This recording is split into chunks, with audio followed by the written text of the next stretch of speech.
Mental health needs more sunlight, more candor, and more unashamed conversation, right? And today we are here to discuss Be Kind to Your Mind. Good evening, everyone. I am Rushad Rana, and I am here to moderate this exciting panel today with the main purpose to unfurl awareness about mental health and to boost mental immunity.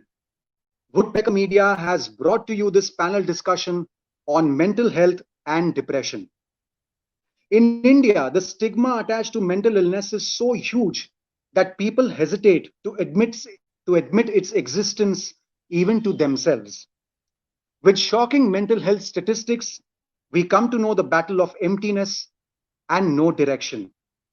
While there is so much being spoken or heard about celebrities fighting or talking about mental health and depression, the highlight of normal people prone to depression or challenging conditions are left unanswered. Let's have an interactive panel discussion talking about the causes, the factors, and some learning with our esteemed panelists. Let me start with the introductions. We welcome our first panelist, Shweta Kawatra. Hi, Shweta, Rushad. hi Shweta, how are you? Welcome. Thank you. Shweta is a mother of an 8-year-old daughter who calls herself work in progress. With a keen interest in the workings of the human mind, she's been educating herself in the study of being a conscious parent.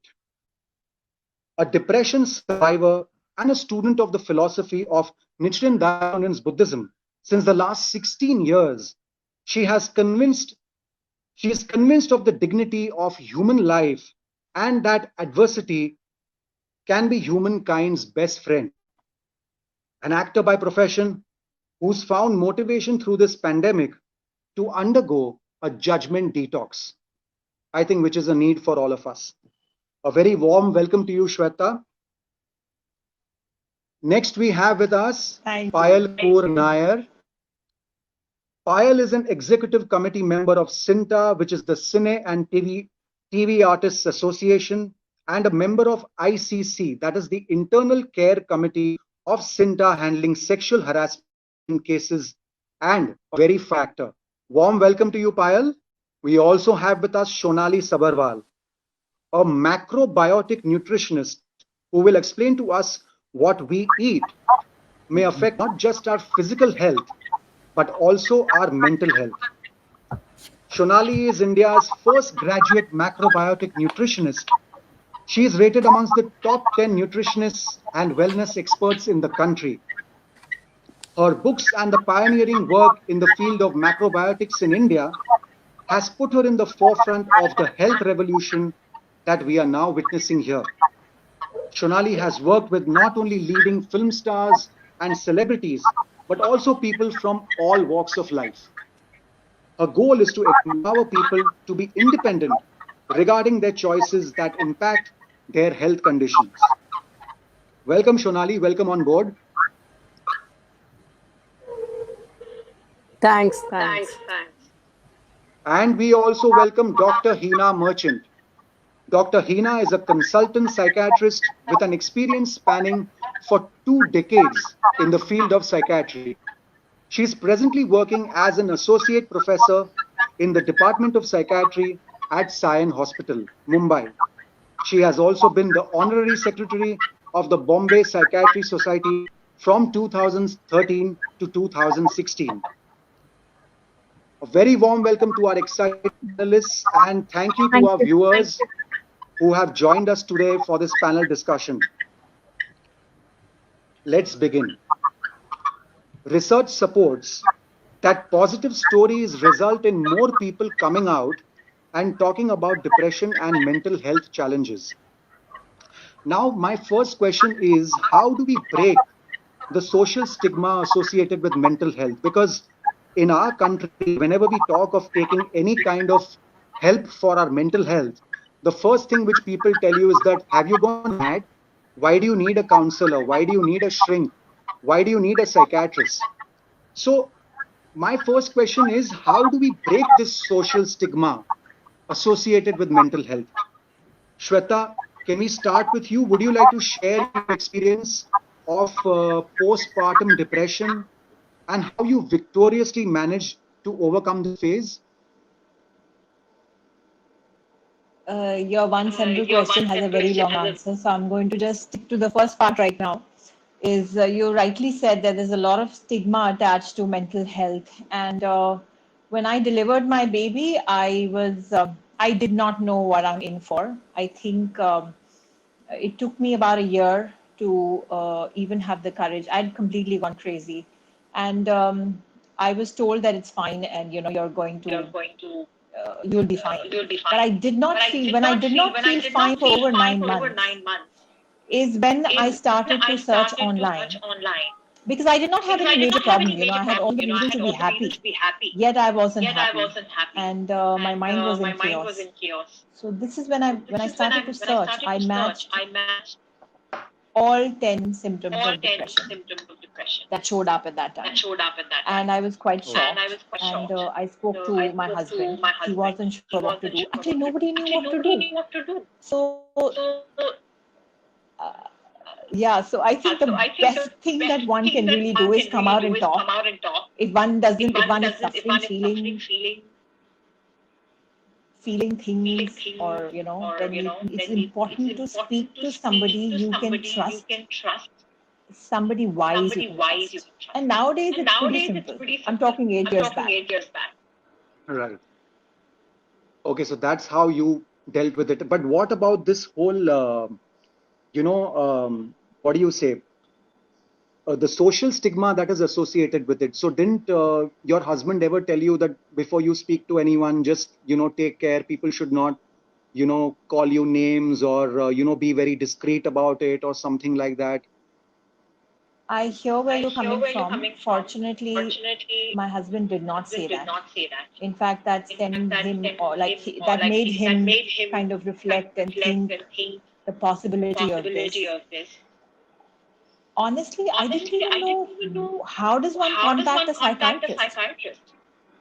Anyway, so we did figure this out through friends, and I really had to take time to break through this mental block in my own head, understanding that I may not be okay. I wanted to still deal with it, with dealing with it in natural ways, or maybe distracting myself. It took me 2 months to go and find a doctor. I mean, see a doctor. Yeah. Okay. Great. And I'm sure that Actually, sharing your the own... doctor, Sorry, yeah. I started off. No. Continue. Manav, he got a scolding from the doctor because she said that she can't see it because she's depressed. But how could you not see it? So what was his answer back then? What did he say? What was his defense? I think he was just reflecting, because it's not like a depressive does any odd things. It's just that all the negative tendencies of one's life get heightened. That's what I have understood. And that's what happened to me. So, he could not perhaps differentiate for some time. Like maybe there is there has been no education. I was not told anything about it from the gynecologist or the pediatricians. Nobody spoke about how the mother is feeling. The mother was expected to just be happy because she delivered a baby. Right. But the mother was not happy. So there was a conflict. Okay. In my mind. After having identified the issue and coming over it, did you kind of find it helpful of sharing your stories with other people so that they would probably get the courage to go out and talk to people, provided they are, absolutely. Seeing themselves in the same situation? Absolutely. I would not say at that time, because I think I felt a lot of shame. And it's only when I was able to come out of it. It took me 4.5 years to completely be. I was suicidal. I had to convince myself every single day, have an internal fight that today I'm not going to do anything. while I had the baby crying in the house and there was nobody in the house. So I was scared of myself. So I turned bipolar, I turned dyslexic, I had memory issues, I stopped, my brain stopped processing any thoughts. And a lot of, I had panic attacks. So at that time, I was not in a position, even though I did go on medication briefly. It's only when I completely came out of it did I realize, I panned out, is when I got a bird's eye view. And food trade played a huge part in me getting over this. And then is why I started to talk about it. Okay, all right. Thank you for your honest answer. My next question is to Payal. Payal, in this lockdown period, we hear of so many celebrities undergoing depression and taking the wrong steps.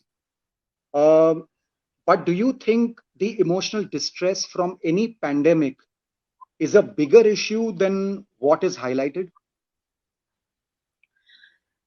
Rushad, actors, we have to take ourselves very, very seriously. We like the limelight all the time. And when we are out of work, and of course the pressures which teams up at that time, I think that's what plays on your mind. And the news of the actors committing suicide during this time has been very, very heartening. And most of these people, they feel that a pandemic such as this is going to end their career, which is not true, because the whole globe is going through that. So that pressure is not from the outside. I think it's a very inbuilt pressure, and they feel so insecure that they they decide to take this drastic step. And of course, the most one who suffers is their family. Right. And so we in Cinta did try and reach a lot of actors, through webinars, trying to also give them, apart from emotional security, also give them financial backing, because most of them feel that this is a dead end. I mean, you don't know when the shootings will resume again. So they feel that they don't have a means to livelihood. And that plays, I feel that whole insecurity of supporting their family, they feel the pressure of looking after their family and what will happen to their careers after this, plays very strongly on their mind. So that's what I feel we've been reading a lot. And our whole request to all of them is to reach out to people who can trust, can't afford or can't get medical help, at least to their peers, their friends. If not family, then at least people who they trust and they're close to talk about it. It's very essential, because a lot of them are back, and they feel that they can't also. Because family will say then you don't pursue this. People are all alone in the right, without the support. So I think that's, and we keep highlighting that we really need to reach out to the association, to the people, and get as much support. All you need is somebody to talk to. Everybody is going through that. Right. I think it's a commendable thing that Cinta has also been giving out financial help. I myself am a Cinta member, so I know I have been getting the messages myself. Now, in the wake of all these things that are happening, are there any talks among Cinta? Are you guys having any discussions to have a kind of a counseling cell within Cinta, wherein actors could kind of be comfortable to talk to maybe members of their own fraternity, rather than going to a counselor or a psychologist or a psychiatrist, just out of the blue without any knowledge? Yeah. So Rushad, the executive committee also talks about having a hotline, so where people can call up and discuss their problems. But the thing is that logistically, it is a very expensive affair. So we are now trying to reach out to the companies and to the NGOs who can fund that, so that at least we have that system going. And in Cinta, before the lockdown, we had a lot of workshops. We have conducted a lot of workshops about this. The mental health thing, where the therapist has come there and talked about, so the members have registered and they have come and attended those. But of course, the bigger picture is to have that hotline, going, so that it is available 24/7 to anybody. Apart from that, we also have in Cinta, we have a very strong zonal structure in place now. So, the entire Mumbai is divided into 10 zones, and area-wise, like it's Andheri, Goregaon, Bira Road, Virar, Vasai, all these. And every zone has members in them. So there are like 10 members who are there, the head of the zone, and then they keep adding more members around their area. So it has happened in the past also. People who are in an emergency, if they are, they're not well and they do not have anybody to take care of them, they can reach out to them, and members have gone and helped them, actually physically taken them to the hospital or sat with them, counseled them.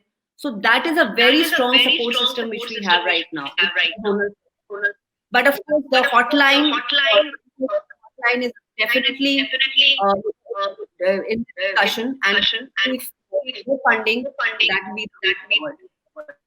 Wonderful. I hope it gets through. Yeah, it will benefit a lot of people. Yes. All right. Stress related to the pandemic is harming each one. My question is to Dr. Hina. Would you like to share some clinical insights on anxiety, loneliness, and depression? And the question which always remains unanswered: they had everything, yet why did they take such a drastic step? Hi. So, since the time the pandemic has started, we have seen a lot of upsurge in the cases of anxiety and more so ever depression. I had very recently, I think just a couple of weeks back, I had an air hostess who came to us. She was accompanied by her father. She came to our OPD, and she said that I do not have any symptoms, but I still feel very anxious because I was on the flight and there were so many of us on the flight. And what if I've got COVID, and I have elderly grandparents at home, and I don't even know whether I can get myself tested. And I'm really very, very worried. I am practically washing my hands all the time. I am very scared. I am all the time glued to the TV. I am continuously following what the statistics are all over Maharashtra and in the world. And I really don't know. And I'm losing my mind. And I just don't know what to do. So yes, a pandemic. I mean, well, none of us were prepared for it. And obviously, we all are going through a lot of difficulty at this point in time. So yes, worrying, stress and anxiety and all, it's normal. But at a time like this is quite exaggerated, and like not all of us are equipped to deal with it. I'm sure all of us are trying our level best in whatever way to adapt with whatever all changes that this pandemic has forced us upon us. So yes, I see a lot of cases of anxiety. I see a lot of cases of depression. I have a lot of young students who have come up to me and who have told me regarding they feel very worried because there is a lot of uncertainty about their exams. They do not know when the exams are going to be coming. They don't know how to go about it. And a lot of people have come, and especially the ones who work in corporate sector, and they have expressed their concerns that they might actually lose their job over it. So yes, the cases are definitely on rise. And I think somewhere down the line, I think I would like to applaud Shweta, because it really takes a lot of courage to actually come and to speak about that. Oh yes, this is not right. I am not feeling okay. And this is a problem, and for which I need to seek help. Like in the beginning itself, you said that there is a lot of stigma which is attached to mental illnesses. And yes, like if I have fever, I would go and see a doctor. If I've broken a bone, I will definitely go and visit an orthopedic surgeon. But if I am not feeling well, I will probably be very hesitant to go and see a doctor. So I think it's very important that one needs to acknowledge these feelings and not feel ashamed of it. We all cope with different stressors, or even right now, each one of us is dealing with this pandemic in our own unique way. what is important is to recognize when this is excessive, when I cannot cope with it, and when is the time that I actually need to go and seek help. I think that is very, very important. Okay. But I mean, why do you think people? Yeah. Just to think when I've been getting a feedback saying that there's not a look when others are talking. I think during that time, you need to switch off your mic. I'm getting that feedback from others. I need to switch off my mic. Once you finish. Okay. I'll do that. All right. Okay. My next question was to Shonali, but she's not found. Any idea where Shonali is gone? Anyway, we'll move on to the next question. Shonali, we can't see you. Are you there? Are you online? Rishad, Yeah, Shonali. I'm here. Can you hear me? I can't see myself. Yeah, we can't see you either. You've become Mr. India right now.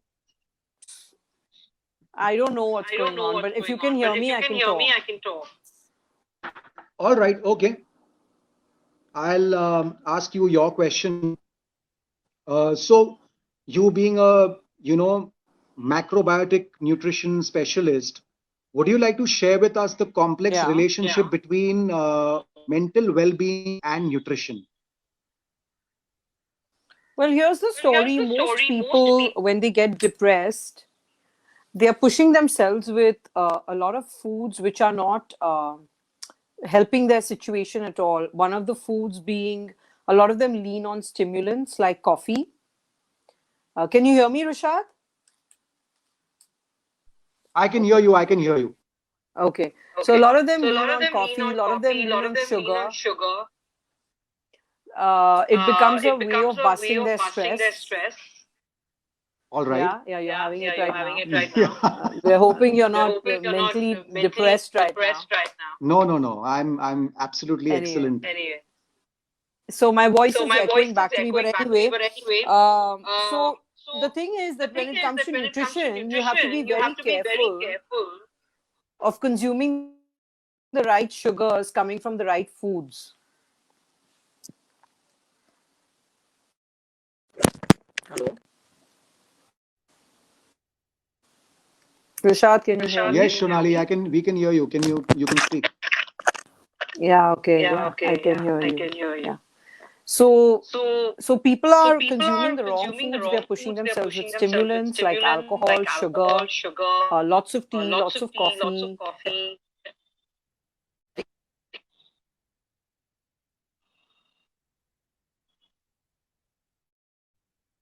We've lost you, Shonali. Can't hear you. The sugar's coming in from Rishad, you need to turn off till the echo happens now. If I turn off the mic, she's not getting my responses, so that's the reason I've kept it on. I think then you have to. I think Shonali is muted herself. Shonali, can you hear us?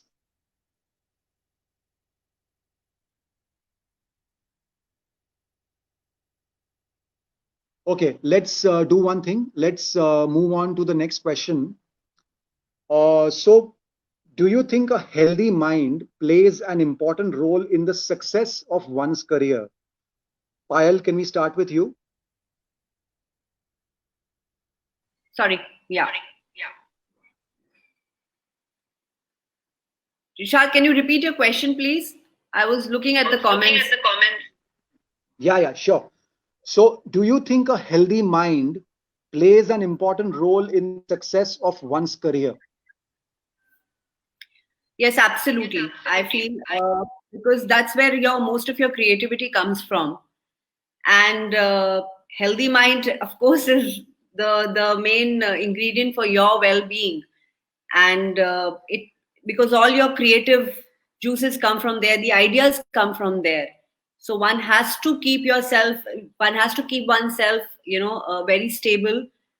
Of course, everybody goes through the ups and downs. There is no, hiding of that fact. But if we keep that in control, I feel, yes, for a successful career, and a successful life, to have a happy life, of course, a very peaceful mind is very, very essential. Yeah. What about you, Shweta? What's your take on it?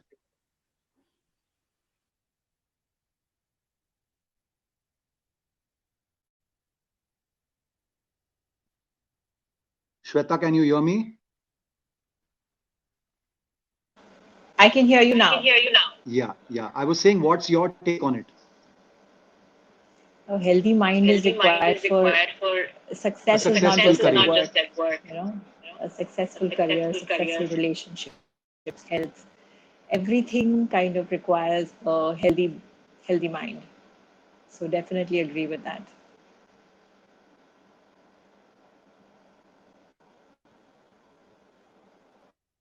So they say that self-compassion and expression are two very important components to nourish yourself.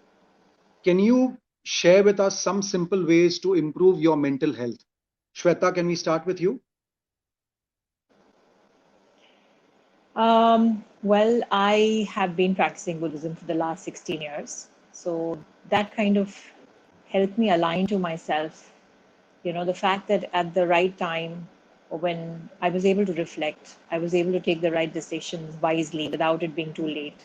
I think a philosophy that one can follow, it could be anything. It's something that can help people reflect so that they can evolve. Like I absolutely feel that the depression in my case, which was so clinically severe, I don't regret having it. I have no, in fact, I really feel that it became a bouncing board for me to grow, evolve, and learn so much more about myself and really go on to this journey of eating right, exercising. Everything has new found meaning for me now. So, yes, so I don't know if that answers your question. For me, it's been my practice of Buddhism where I continue to, not just take care of myself, but also taking care of others. All right. So Taking care of what others. carry on.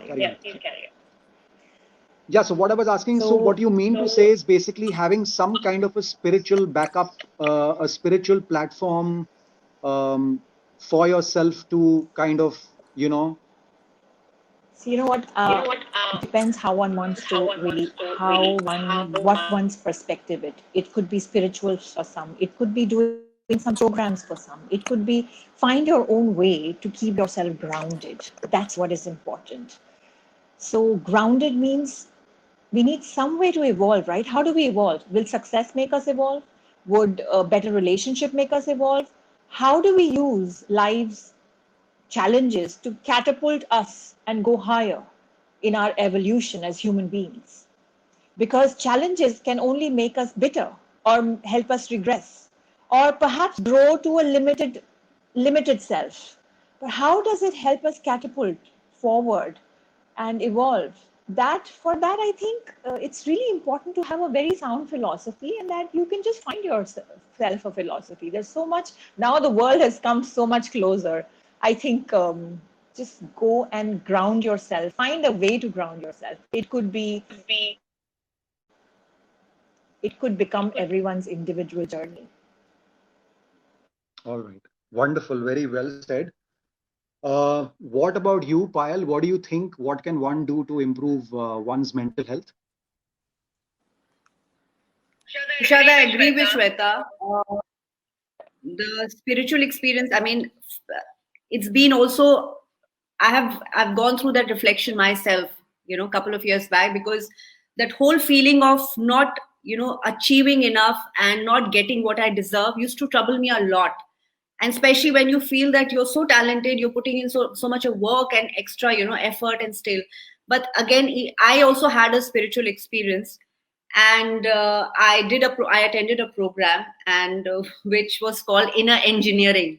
So basically, I kind of did the engineering, rewired myself, and slowly and steadily. It was not an overnight thing, it took a while, but slowly I realized that it's okay. I don't have anything to prove to anybody. I can be very happy in my space. I just have to take baby steps to keep as she said, reinventing yourself, evolving myself, and that I can do even sitting at home.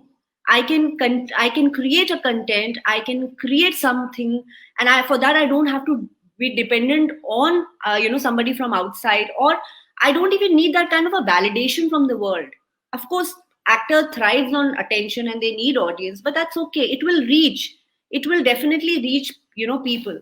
So I started reading a lot. I started learning new skills, which I felt was very important for me to grow as an actor, as a person. So I did not limit myself there that this is it. I'm like a perfect person now. Why isn't world recognizing me or not giving me my due? So slowly and steadily, things changed. And I also evolved. The whole world started opening. I was much more calmer. I didn't expect too much from people and all, and I realized that the work started coming to me on its own. And then I started creating work for myself. I started I started creating content. I started doing small plays, small stories.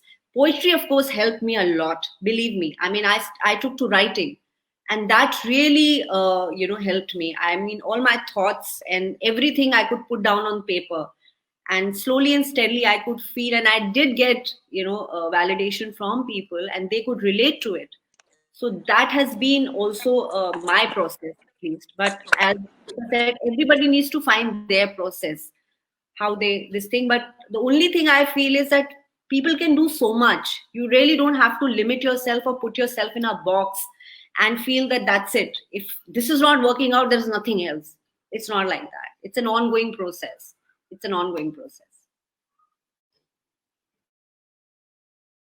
A statement that we thrive on people's validation. So do you think that is one of the causes which causes anxiety in us, which causes a lot of depression? In the very beginning you said we take ourselves very seriously, so I think that stems from the fact that we are constantly looking for validation, be it from people, be it from our friends to start off with, be it from people around you, because the minute you become an actor, people are always looking at you with that scanner eye, and they're always taunting you, "Arey, aapne to abhi tak kuch itna kiya nahi hai." I hear a lot of actors who come down from small towns who say this, ki if I don't make it, mere ghar wale kya bolenge, mere padosi kya bolenge. They will taunt me and say कि they will taunt my parents and say कि ये तो actor बनने गया था, ये तो कुछ करता नहीं है, फिर से आ गया, अब धंधा संभाल रहा है. So do you think that kind of that kind of adds to the pressure that people are going through in today's time and age? Rushad, this question is to whom? It's to you only. It's to you only. I'm continuing with you. I'm. So, see, that's what I'm saying. I mean, I have a parrot at home which is trying to go there. How sweet. Yeah, it's just given it. Be there. Which go there. So, yeah, you're right. That's what I'm saying. That whole the validation thing, one has to really come to terms with it. People who come from small towns especially, they already come with so much of baggage that this is a do and die situation for them. If they can't make it, exactly, that's my. So somebody down in your career, you have to really think that maybe what you are good at. If you think that the acting thing is not taking you far, so maybe you're good at something else. So you need to try and find that skill for yourself. Maybe somebody is good with singing. Maybe somebody is good, a stand-up comedian or a writer. But yeah, this pressure which we put on ourselves of, proving to the whole world that this is and also, Rushad, what is this term of success? I mean, what do you call a successful person? Who do you call a successful person? One has to decide on its own. I mean, I cannot let somebody else's expectations weigh so heavy on me and then think that, oh my God, I'm not successful. I'm not doing 3 films or 10 shows in a year. So it's to each its own. But yes, one needs to find that balance. That is very important. Yeah. So Dr. Hina, my question to you is that would you like to tell us something about social media as an emerging cause of mental health problems amongst everyone? Yes, I often get asked about this, especially from parents who come to the hospital in the child guidance clinic, and they want to know that is it all right, my son keeps or my daughter keeps constantly checking messages, is all the time on Instagram, and though they are not even 18 but they've still managed an account, and when is the right time to give them a phone, or when is, I mean, how much screen time should be restricted and everything. So yes, well, the way I look at it, social media is important, I think, but how do you use it? A lot of it depends on the way in which it has been utilized. Like, for example, given now the time of the pandemic, yes, we are very well informed about what is going on. But right now, the way things are, I mean, there is so much exposure to it. And really, I mean, and I'm just wondering that do we really need that sort of a thing? I mean, we've survived even before social media. And I'm sure that if we limit, we can definitely even go through this. It's important to be informed, but at the same time, we should also be able to process in what all is being said to us. And what I see is that a lot of people are now addicted to it to such an extent that at the expense of, they are avoiding their work, their social obligations, their relationships and everything. So yes, social media helpful in one way. Yes, I would like to say that it's more like a two-edged sword. I mean, one should be able to use it to procure maximum benefit out of it. But yes, we now, in fact, we actually, our textbooks also feature a new disorder now, which is called internet addiction. So, when you are constantly on the internet, whether, you're surfing, whether you're on a social media app, or whether you're playing an online game, or be it online pornography. I mean, if you're doing things at the exclusion of your other activities and all, it definitely is an addiction and it warrants treatment. So yes, if you have to use social media, I think it is very, very important. Being a parent is also very important, that you need to keep security controls. You need to be aware what your child is watching, with whom your child is talking. Because right now, given the trend, everybody wants to look cool. Everybody wants to have an FB account, an Insta account. Everybody wants likes. Like, everybody wants to be popular. Everybody needs that validation. Yes, I am good. And so it's really that, I mean, one has equated their ego, their self-esteem to something like getting a like on Facebook, or being popular on Instagram. I mean, that really takes out the essence of what an individual is. Like, I would agree to what Payal rightly said. It is what you do. And yes, the people are going to be judging you at all times. I mean, we all get judged. I mean, from our family members, from everybody. But the problem is that what do you want? What is it that you seek?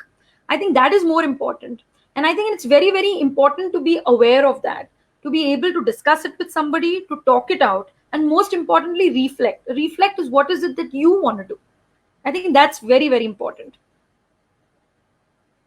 Okay, wonderful. So do you have cases wherein people come and tell you that, this so-and-so person is going through a social media addiction, and, he or she is constantly comparing himself to other people because of what he sees on social media? Because many a times we know it for a fact that what people show on social media is not always true. They kind of paint a very rosy picture, especially in the more glamorous fields, which is what people often see that, and they feel, oh, I am not doing as well as that person. Oh, that person bought so and so car. I don't have that kind of a car. I don't have the kind of clothes he and she is wearing. So do you think this whole social media boom has kind of increased the kind of anxiety and lack of awareness in people, especially the younger generation? What do you think, Dr. Hina? I absolutely agree with you. Like, we've had, like I mentioned, we get a lot of cases wherein actually children are brought in by their parents. I mean, we had a case wherein father had caught his young daughter, watching porn, and it was quite shocking for the father that, like, what is she doing?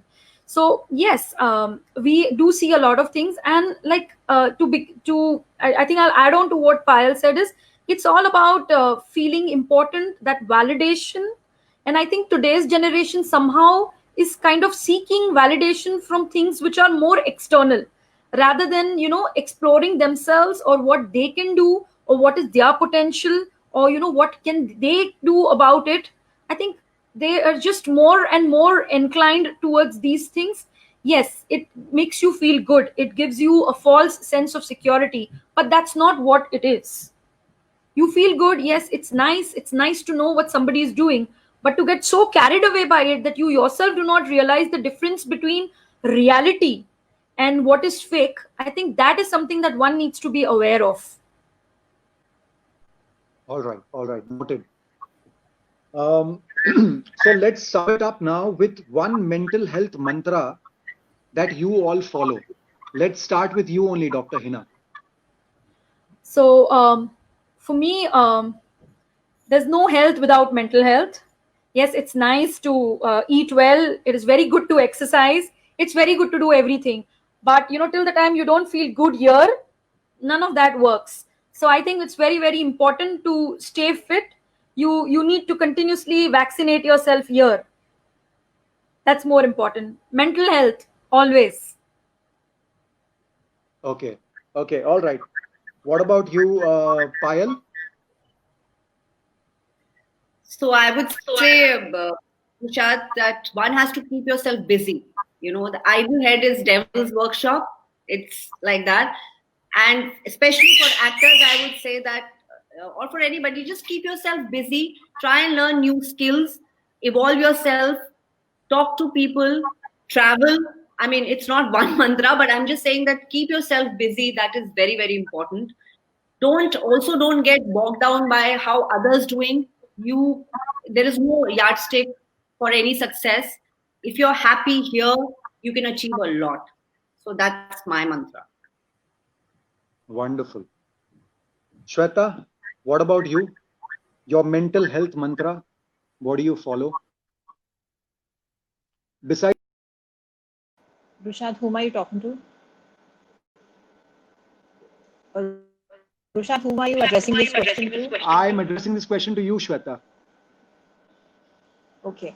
So we didn't have the opportunity to listen to Shonali because she was talking something very important about food. And one thing is very clear, Rushad, if your gut, a healthy gut will lead to a healthy mind. I really wish that she could, take that up. Because we go I'm around in actually circles here. a lot. I don't know if you guys can hear me, but for some reason they couldn't let me in onto the video. Okay, so is it okay if she can take it up, please? It's a very important thing that we must. This topic is going to be really. Can you incomplete. guys hear me? Yes, though? we can hear you, Shonali. Okay, so basically what I was saying was that, I get a bit technical about the subject because I do believe that even mental health stems from the food you're eating. That's the lineage that I come from. And I do believe that if you're not going to set your digestion right, because the gut-brain axis is so connected, that you're not going to be able to communicate the right stuff going up and down. Your gut and your brain are connected by the gut-brain axis. And if your gut isn't healthy, and if you're not going to give yourself the right nutrients, and your microbiota, which is the gut bugs, are not fed well, then what's happening is those are your gut-brain axis. If you have inflammation, then you have inflammation in your brain as well. And you have to look at the foods that give you inflammation. So there are trigger foods in the environment, like your dependency on sugar. For one, Indians depend on a lot of sugar. It becomes a stress buster for them, which is not right. And then they also push themselves with a lot of caffeine, a lot of alcohol, which also has sugars, a lot of soft drinks, cola. So there's hidden sugars coming into the diet. And what's happening is it's weakening your gut, and therefore the brain is not getting fueled either.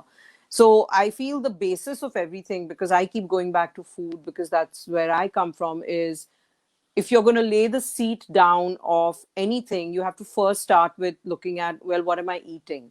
And if I am not going to be eating right, then I'm not going to be helping myself in any direction, because everything is coming out of the food that you're eating. All the nutrients come out of the food that you're eating. So if you want your brain fueled right, and the brain works on glucose, 25% of our brain is utilizing glucose in the body. What kind of glucose are you giving it? From where? Are you giving it from refined sugar, or are you giving it from a good brown rice, which is a whole grain? So these things become very important to stress on. Now, I do understand that we're in a income group which is not very high, or people in the masses don't focus on it. But it's become the need of the hour now, to, even in the situation, given the current situation that we're in, to to get people to focus on the little things that matter, because they're all there. They're lying in our Indian closet. We just need to go and pull them out. You know, all the secrets are there of good diet, good whatever. We've just kind of veered away from it because of this whole economic boom, and we've veered away from it because we've gone to easy foods. So I feel you have to set your gut right, your digestion right, and your foods right to get any modicum of mental health. Was I audible?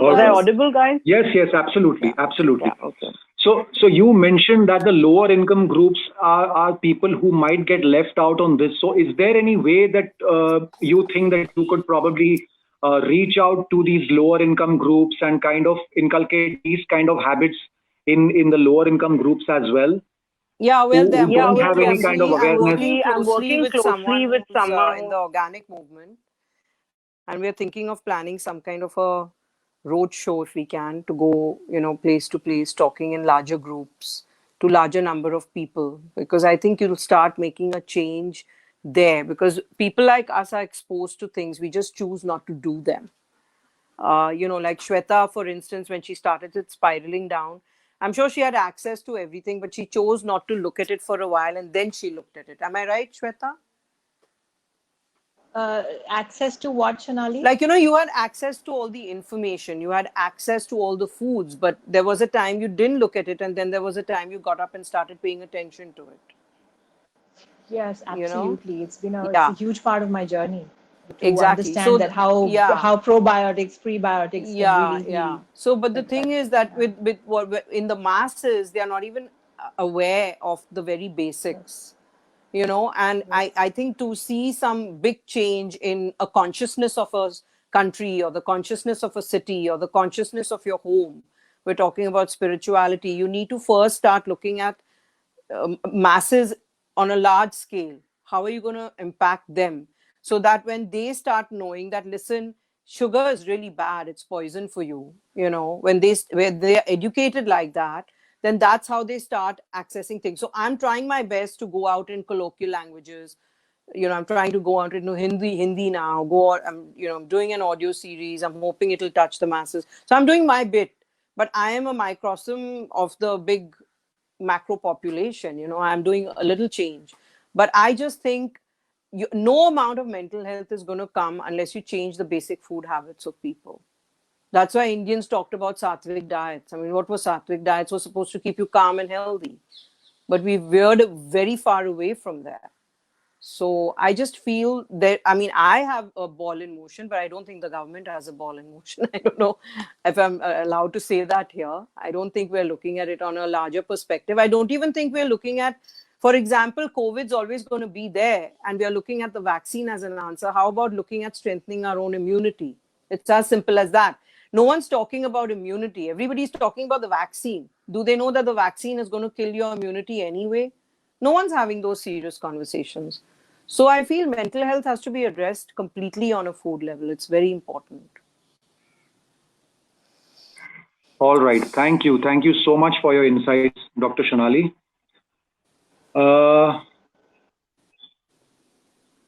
Self-care techniques and general lifestyle changes can help manage the symptoms of many mental health problems. I think I've learned a lot from this exciting panel over here. Thank you so much, all the ladies, for all the inputs, for sharing your personal experiences, for coming out with, all your personal things out there. Thank you so much. If you guys can read any comments, because I am unable to read them, would you want to answer any questions people are asking you guys? Any comments you all would like to read out? I can't really see any comments. I can't read anything, yeah.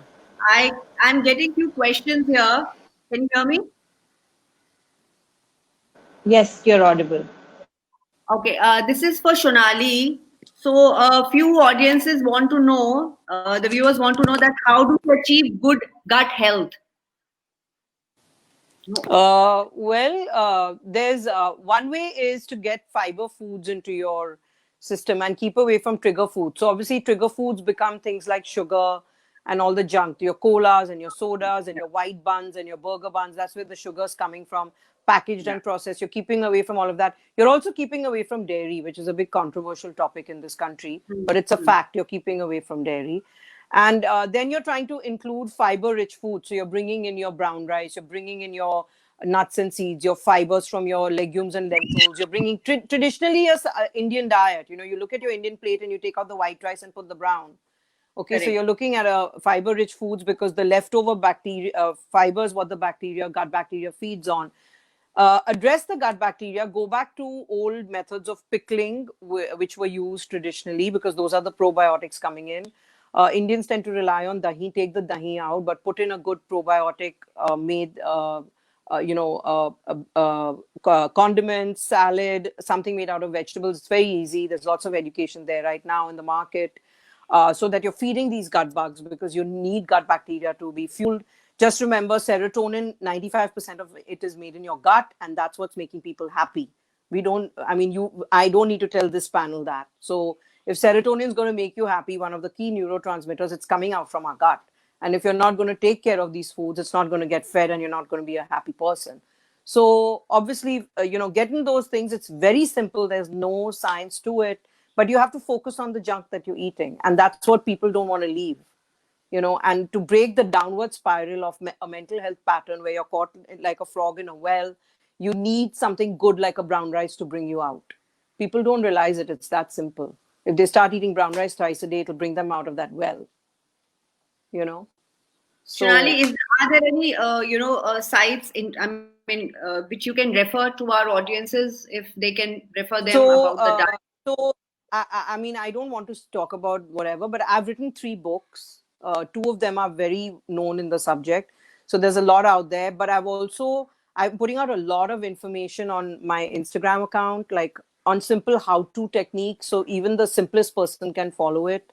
So I do a lot of education there. That I'm using that platform to educate people, not only in, posts, but also through little videos and kitchen hacks. So, I have that. And other than that, there's Kavita Mukhi, who's doing a lot of good work in the organic movement. There are key players in the movement who are doing a lot of good work. So you just need to kind of be smart enough to get out there and, just research them, follow them. We put out a lot of information. Vandana Shiva is another one. She's doing amazing work. So there's a lot of people in the movement. Maybe I can, all I can say is there are resources out there. You just need to know how to search them. And if you search for gut health and fermentation, you'll get the people who are putting out information there in the field and teaching you how to make it. Not leaving. Vishal, I just want to add one thing. A lot of people are asking. Sorry? You need to have a own calming effect. I'm sure people will agree to that. I agree. I have 2 dogs and a cat. So I completely agree.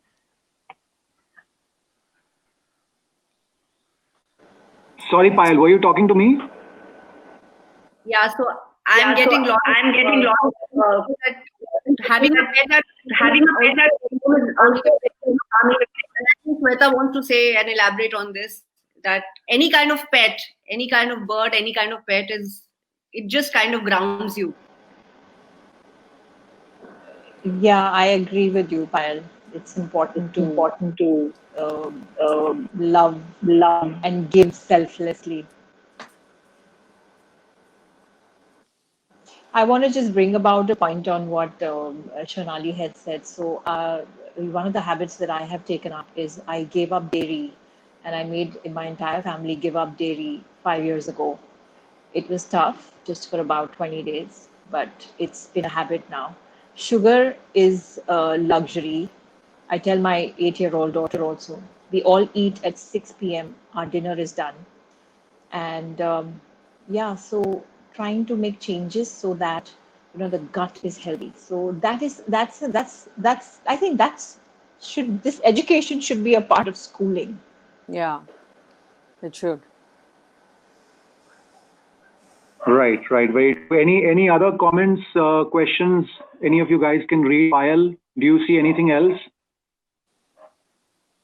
Yeah. So I'm getting that.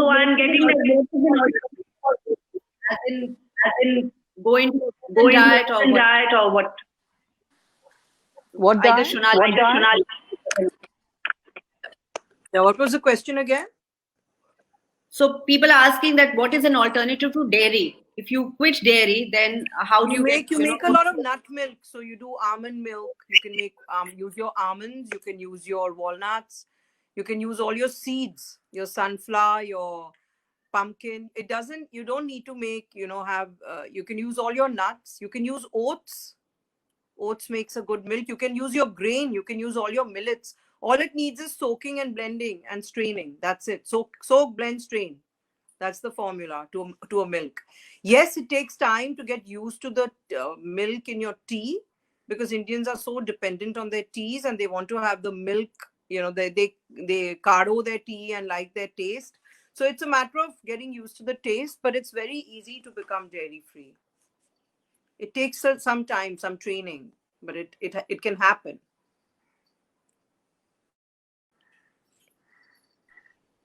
And I have a question for how to stay positive.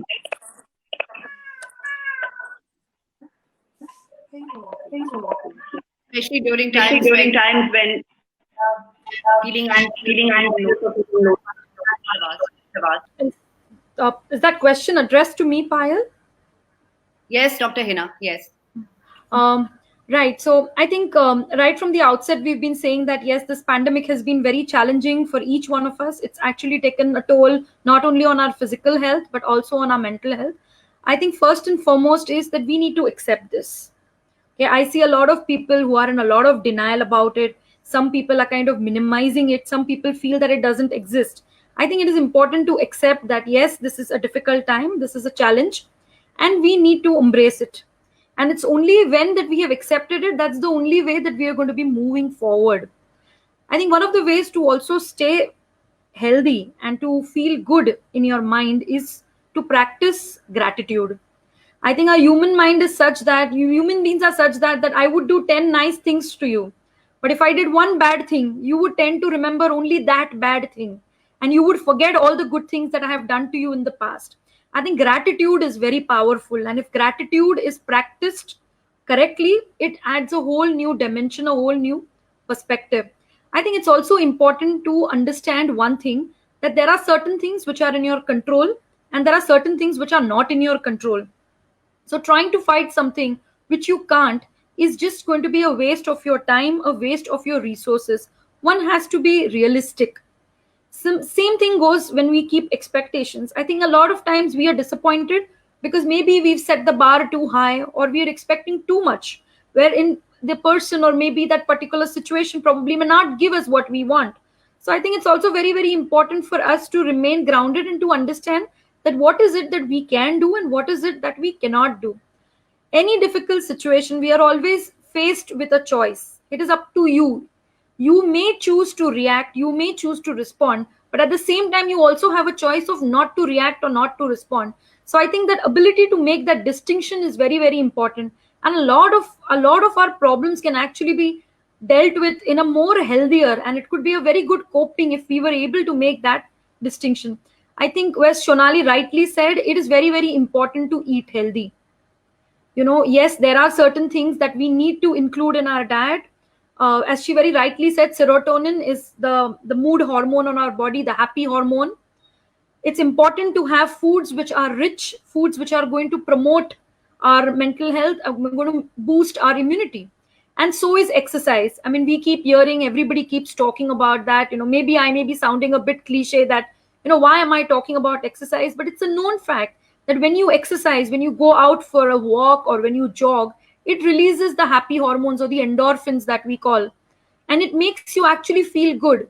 So next time when you do feel that, I have nothing to do, or, just go out and get some fresh air, and you will come back feeling slightly better. And I always say this to all my clients, that this is a phase and you shall pass through it. And it's very, very important that when you are challenged with difficulties or when you are feeling depressed, it's a very natural reaction for many people that, they will just curl up on their couches. They would shut themselves off completely, not keep any contact with anybody. And I think that's one thing that should not be done. One needs to talk at that time. One need not feel ashamed, or one need not shy away from the fact that I am incapable of right now handling whatever life situation or whatever it is that I'm going through. So even if you can talk to a family member or a friend or somebody who you can trust, I think that is very, very important. Going to a psychiatrist, going to a counselor, yes, it helps immensely because it gives you a third person perspectivity. Because once when you are stuck in a situation, you tend to lose all kind of objectivity. So I think it's very, very important to seek help and not to feel ashamed of it. Like I always say this, it's okay not to feel okay. And it's absolutely okay to go out and talk about your mental health. It is as important as you saying that, oh yes, I've fractured a bone, or oh yes, I've recently been diagnosed with blood pressure. So it's absolutely okay to say that, oh yes, I am not feeling good. Oh yes, I need to go and see a doctor, and there's nothing to feel ashamed about it.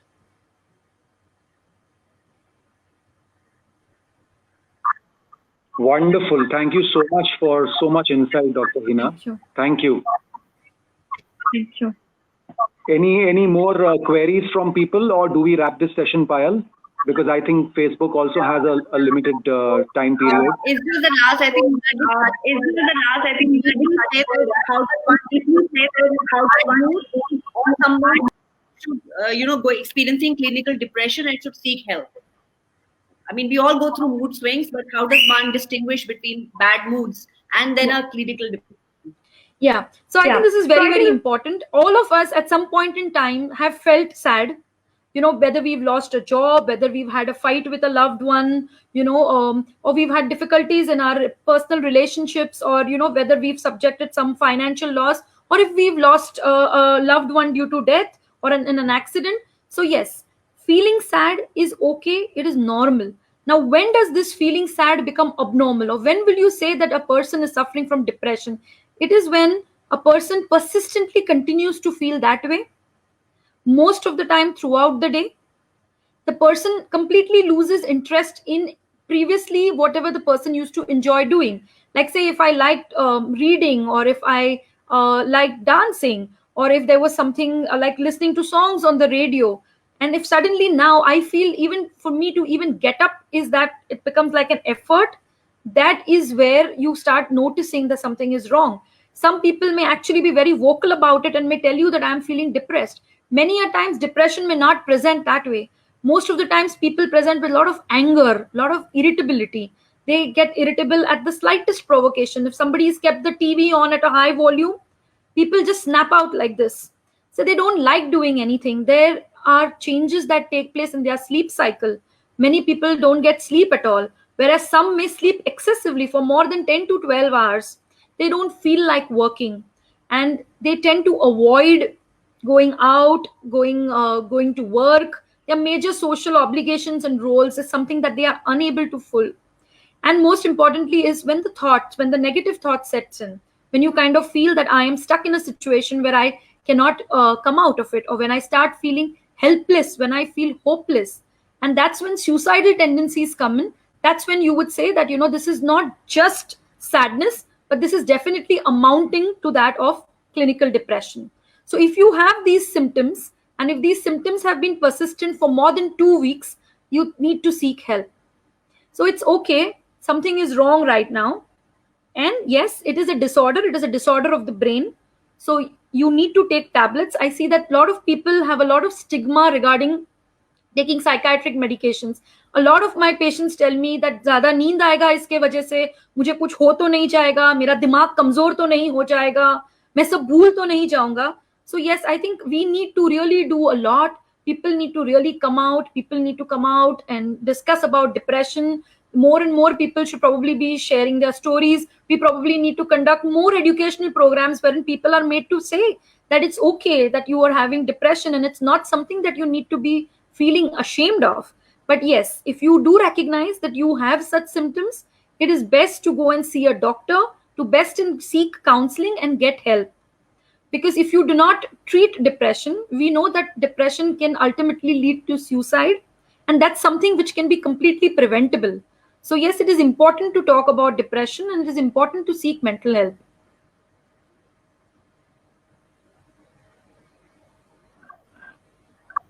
Wonderful, wonderful.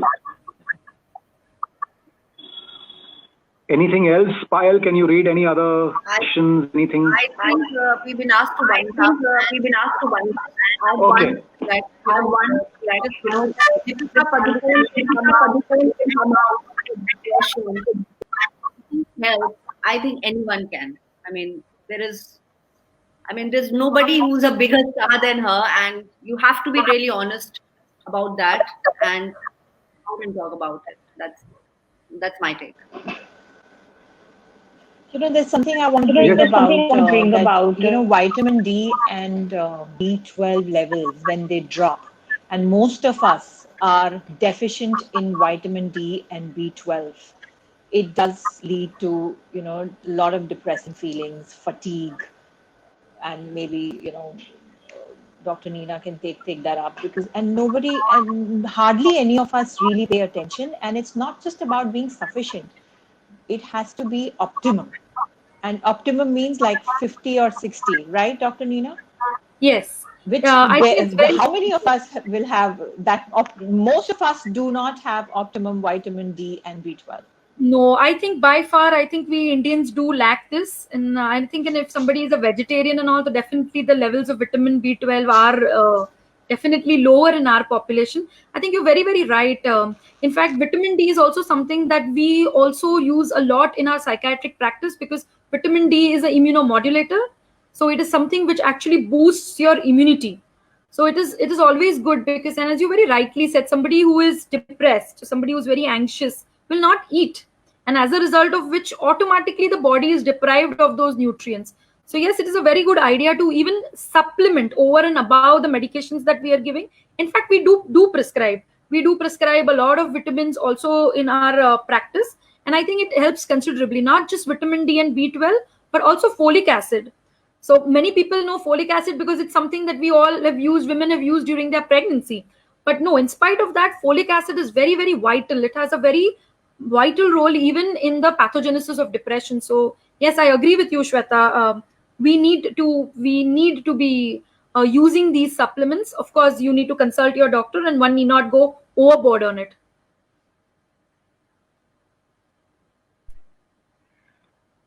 All right. Thank you so much. So I think it's time to wind up this wonderful session. Thank you to this wonderful panel for giving us your valuable time. Shweta, Dr. Hina, Payal, Shonali, all of you all, thank you so much. Big thank you to all our viewers. Thank you. Big thank you to all our viewers, and a big thank you to Woodpecker Media for arranging this chat. So let's wind it up by saying that be kind to your mind. Thank you, guys. Thank you. Thank you so much, Vishal. Thank you, everybody. Thank you. Take care. Thank you.